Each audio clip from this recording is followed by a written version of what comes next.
ایران کے اسرائیل پر میزائل حملے، اسرائیل کی جوابی کارروائی۔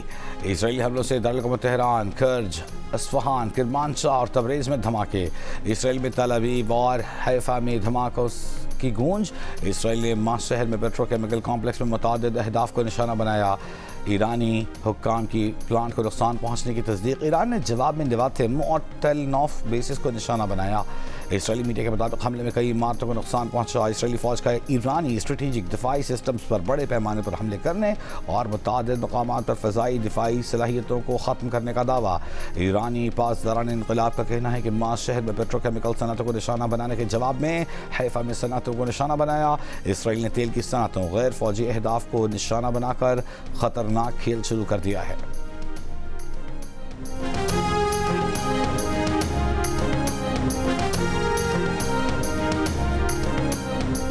ایران نے موجودہ صورتحال کا ذمہ دار امریکہ کو قرار دے دیا۔ ترجمان ایرانی وزارت خارجہ اسماعیل بقائی نے کہا ہے کہ اسرائیل کے اقدامات کو امریکی پالیسیوں سے الگ نہیں کیا جا سکتا۔ جو کچھ ہو رہا ہے وہ امریکہ کی طرف سے ترتیب دیا گیا تھا اور یہی کشیدگی میں دوبارہ اضافے کا باعث ہے۔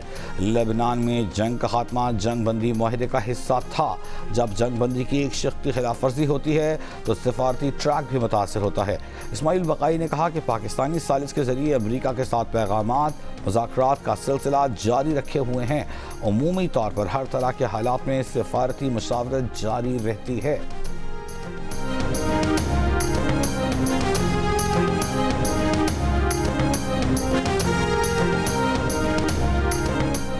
امریکی صدر ٹرمپ کا اسرائیل اور ایران دونوں سے فوری طور پر حملے روکنے کا مطالبہ۔ سوشل میڈیا پر ایک بیان میں کہا کہ اسرائیل اور ایران فوری طور پر حملے روک دیں۔ یہ بیان ایسے وقت میں سامنے آیا جب اپریل کی جنگ بندی کے بعد پہلی مرتبہ اسرائیل اور ایران کے درمیان براہ راست میزائل اور فضائی حملوں کا تبادلہ ہوا، جس سے خطے میں کشیدگی دوبارہ بڑھ گئی۔ اس سے قبل انٹرویو میں صدر ٹرمپ نے حزب اللہ پر اسرائیلی حملے کی حمایت کی۔ کہا حزب اللہ کے خلاف مزید سرجیکل یا مخصوص اہداف پر مبنی کارروائی کے حامی ہیں اور امریکہ اس سلسلے میں اسرائیل کی مدد کر سکتا ہے۔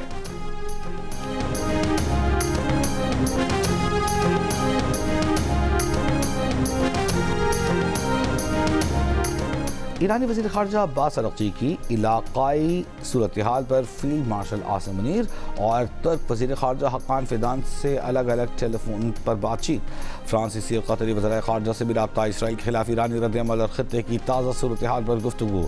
قطری وزیر اعظم کا ایرانی وزیر خارجہ سے ٹیلی فونک رابطہ۔ امریکہ ایران کے درمیان ثالثی کوششوں پر تبادلہ خیال۔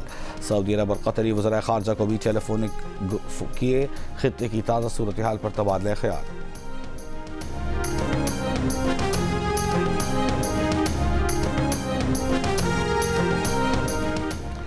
چین کی اسرائیل اور ایران سے جنگ بندی برقرار رکھنے کی اپیل۔ ترجمان چینی وزارت خارجہ نے کہا کہ فوجی کارروائیوں کا دوبارہ آغاز کسی بھی فریق کے مفاد میں نہیں۔ امید ہے کہ متعلقہ فریق جنگ بندی کے حوالے سے اپنے عہد و پیمان کی پاسداری کریں گے۔ یورپی یونین کی خارجہ پالیسی چیف کایا کلاس کا بھی تمام فریقوں سے دوبارہ مذاکرات کی میز پر آنے کی درخواست۔ برطانوی وزیر اعظم سر کیئر سٹارمر کا مشرق وسطی میں دوبارہ کشیدگی پر گہری تشویش کا اظہار۔ اسرائیل اور ایران پر جنگ بندی پر عمل درآمد کرنے کی اپیل۔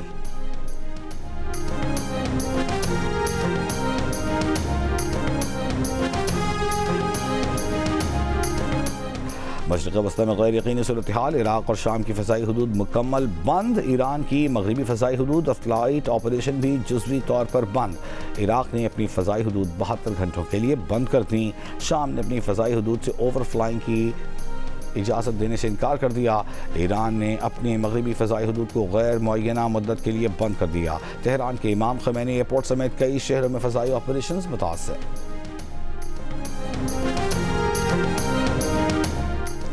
گلگت بلتستان انتخابات میں پیپلز پارٹی کی برتری، 24 میں سے 9 نشستیں جیت لیں۔ 4 نشستوں پر نون لیگ کامیاب۔ 21 نشستوں کے غیر حتمی غیر سرکاری نتائج کے مطابق ایک نشست مجلس وحدت مسلمین، 7 پر آزاد امیدواروں نے کامیابی حاصل کی۔ دیامر میں جی بی اے 15 اور 16 میں انتخابی نتائج میں تاخیر پر Peoples Party, J U F A اور آزاد امیدواروں کے حامیوں کا احتجاج۔ جی بی اے 20 غزر میں مسلم لیگ نون کے امیدوار کی کامیابی کے خلاف پیپلز پارٹی اور آزاد امیدوار کے حامیوں سمیت مظاہرے۔ وزیر اعظم شہباز شریف کی پیپلز پارٹی کو گلگت بلتستان میں انتخابات میں اکثریت حاصل کرنے پر مبارکباد۔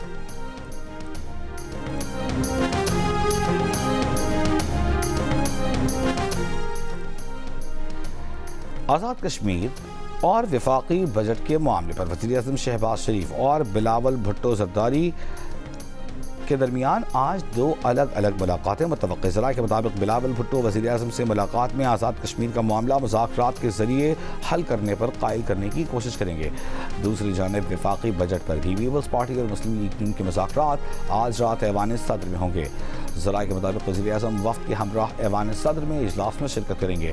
بلاول بھٹو زرداری پیپلز پارٹی کے وفد کے ہمراہ شریک ہوں گے. وزیر اعظم کی زیر قیادت قومی اقتصادی کونسل کا آج ہونے والا اجلاس اب کل ہوگا. اجلاس میں آئندہ مالی سال کا قومی ترقیاتی بجٹ منظوری کے لیے پیش ہونا تھا. ذرائع کا کہنا ہے کہ حکومت اور پیپلز پارٹی کے درمیان معاملات طے نہ ہونے پر اجلاس آج نہیں ہوگا. قومی اقتصادی کونسل کے ارکان میں چاروں صوبائی وزرائے اعلیٰ شامل ہیں. آزاد کشمیر کے مختلف اضلاع اور کوہالہ میں زندگی معمول کے مطابق رواں دواں. کوہالہ میں تمام مارکیٹیں اور تجارتی مراکز کھلے ہیں. احتجاج کی کال مسترد. ترجمان inspector general police Azad Kashmir کا کہنا ہے کہ گزشتہ روز کل عدم ایکشن کمیٹی کے مسلح عناصر نے راولہ کوٹ میں قانون نافذ کرنے والے اداروں پر منصوبہ بندی کے تحت فائرنگ کی. مسلح افراد نے سی ایم ایچ راولہ کوٹ کا محاصرہ کر لیا. قانون نافذ کرنے والے اداروں نے تحمل اور ذمہ داری کا مظاہرہ کرتے ہوئے اور محدود نوعیت کی کارروائی میں سی ایم ایچ راولہ کوٹ کا محاصرہ ختم کرایا. 6 جون سے اب تک پرتشدد عناصر کی فائرنگ میں قانون نافذ کرنے والے اداروں کے 4 اہلکار شہید اور متعدد زخمی ہوئے. شہداء میں راولہ کوٹ پولیس کے 3 فرنٹیئر کانسٹیبلری کا 1 اہلکار شامل ہے. کل عدم ایکشن کمیٹی کے 3 افراد اپنی ہی فائرنگ میں مارے گئے.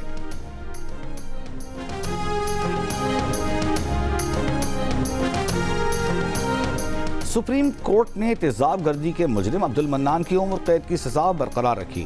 ملزم کی کم عمری کی بنیاد پر نرمی کی اپیل مسترد. مجرم کو متاثرہ لڑکی کو 10 لاکھ روپے کا معاوضہ ادا کرنے کا بھی حکم. کہا وحشیانہ اور پہلے سے منصوبہ بندی کے تحت کیے جانے والے جرم میں کم عمری ڈھال نہیں بن سکتی.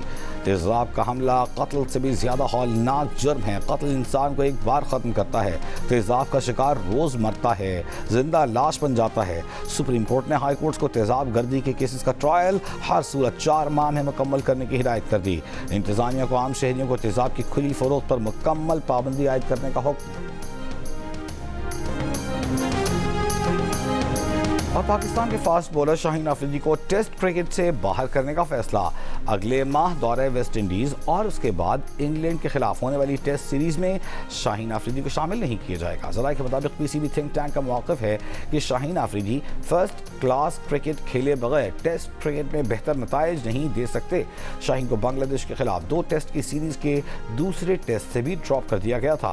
ریڈ بال کیمپ میں بھی انہیں طلب نہیں کیا گیا. تقریباً 10 سال کے کیریئر میں شاہین آفریدی نے 34 ٹیسٹ میچز میں سمیت 43 فرسٹ کلاس میچز کھیلے ہیں.